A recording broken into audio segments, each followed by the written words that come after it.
refinanciamento de EDB do país Aruba e também pagamento de EDB que nós a construir, que nós a trabalhar durante a pandemia.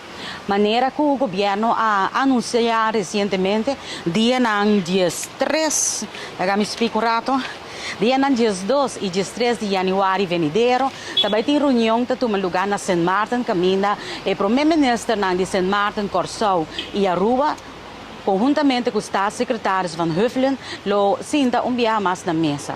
Lo que me tem remarcável está assim, o aspecto de parte de negociação para o que se trata é condição para nos pagar corona, débito de corona, não arriba a agenda viaje mais. Outro aspecto também que me está remarcável está que na outubro venidero nós temos que começar a pagar parte de débito aqui.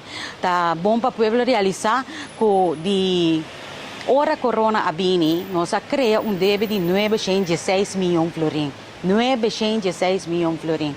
A la vez, nós fia algo mais que 500 milhões para nós pôr a pagar débito com a madurar, débito que nós precisamos refinanciar.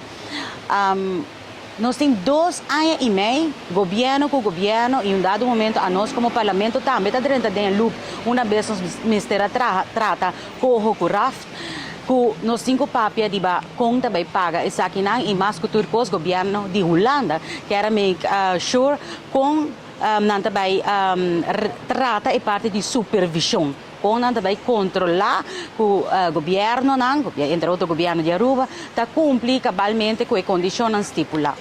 Pero lo que sim nós não abinta papel então me tá é remarcável tá e condiciona de qual nós temos vai pagar e deve na aqui.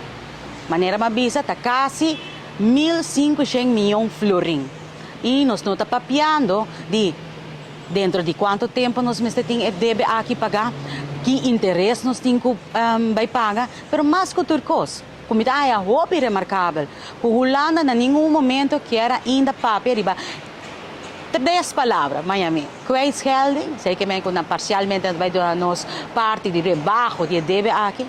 Heft, qual nós escuta, hopi da União Europeia, nós está dando Griekenland, Espanha, etc. Nós não atende essa também da direção de nosso país.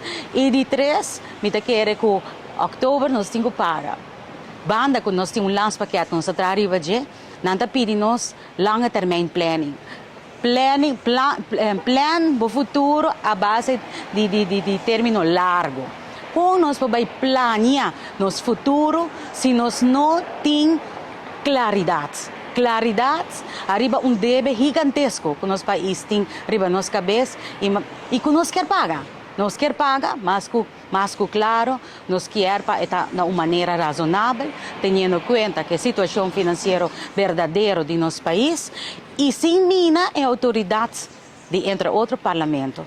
Então, esse é um tópico que me quer importante, não por guarda mais mirando outubro, tem que convencer que o repago de pagamento de débito aqui, e aspecto aqui é algo que me a conversar com o governo também, e me espera que logra pôr o tópico aqui também, de agenda, de reunião que também toma lugar dentro de pouco.